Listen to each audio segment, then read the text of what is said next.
Welcome to a Recipe Reborn featuring your favorite foods from Final Fantasy XIV. Hello, my name is Lemon Drop, and I recreate dishes by combining real-life culinary inspiration with the in-game recipe, description, and thumbnail. If you're into 14 and food, please subscribe and click the bell for a new episode every Tuesday. Today I am making a nut bake, which is a pretty on-the-nose name for what I would normally call a pie. If you've been doing your clan nutsy hunts, you may be wondering what Zeal is doing with all of those nuts. I'd like to imagine that she's perfecting a recipe for this pie, or perhaps the pie was created to use up the surplus of nuts. We may never know which came first, the sack of nuts or the nut pie, but either way, we're going to find out how it tastes. Coincidentally, my most recent culinary school lesson covered how to make a quiche, so making a good crust is really fresh in my mind. I'm starting with the butter, which I froze for about 30 minutes before grating. You could use a pastry cutter, but I find this method is easier. You could always use a food processor as well. There are two important things to keep in mind. The first is that pastry dough is easier to work with cold, so if things get too warm, take a break and chill your dough. The second is do not overmix. The more you stir, roll, or knead, the tougher the pastry will be. I'm adding water just until it comes together and then letting it rest covered in the fridge. As always, times, temperatures, and measurements are linked in the description.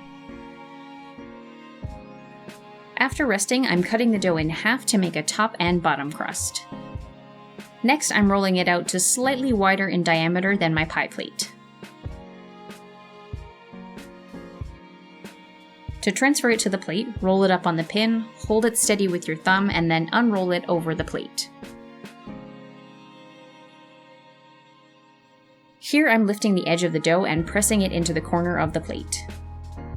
I'll be using a top crust, so I'm cutting away the excess. Before chilling this in the fridge, I'm docking it with a fork all over to keep it from forming any large air pockets while it bakes. So this chills while I make the filling. I'm toasting approximately half of the nuts I have for this recipe just so I can have as much color variety as possible. This orange zest flavors the caramel that holds the nuts together. Since there's almost no acidity in this recipe, I think it balances pretty well. I'm also adding a couple of cloves since it's fall and it's time for fall flavors. This is pretty similar to the caramel I made for the coffee biscuit recipe. Everything goes in a pot together to boil until it becomes dark and thick.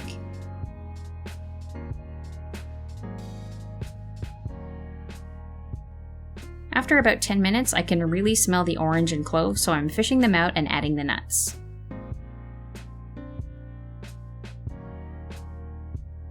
Give it a stir, and then this is ready to go into the crust. This is a fairly firm filling, so I'm doing this while the caramel is still warm.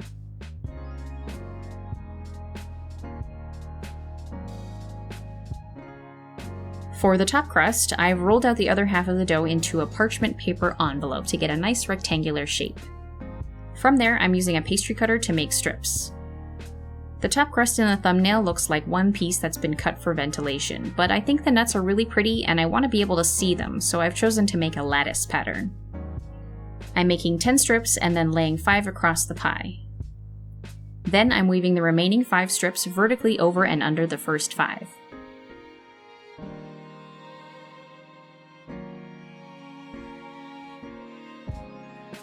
Here I'm cutting away the excess and then pressing the lattices into the bottom crust using a fork.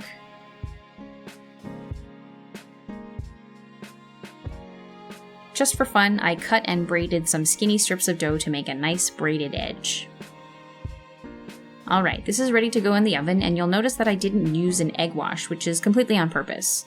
Since there is sugar in the crust, that will ensure that this gets nice and brown in the oven, which, as you can see, totally works. If you have trouble with making sure your crusts are cooked, I recommend using a glass dish so you can see exactly what's going on inside. If your top crust is getting too cooked and your bottom crust needs more time, pop some foil over the top, decrease the heat, and then continue to bake until it's brown. So this was my first time I ever made a nut pie, and I have to say I'm surprised, as usual, because this is pretty good. With the exception of pecan, I've not heard of many pies featuring nuts. Since we're coming on the fall and winter months, this is a nice alternative to fresh fruit, since nice fruit is hard to come by out of season, especially in Canada. Do I think it's better than pumpkin pie? No, but it's a nice alternative. So if there's someone in your life who's not into pumpkin, now you've got an idea for your next holiday meal. For the full recipe and instructions, please check out the link to my website in the description below. Thank you for watching, and I will see you next week for another recipe and another episode.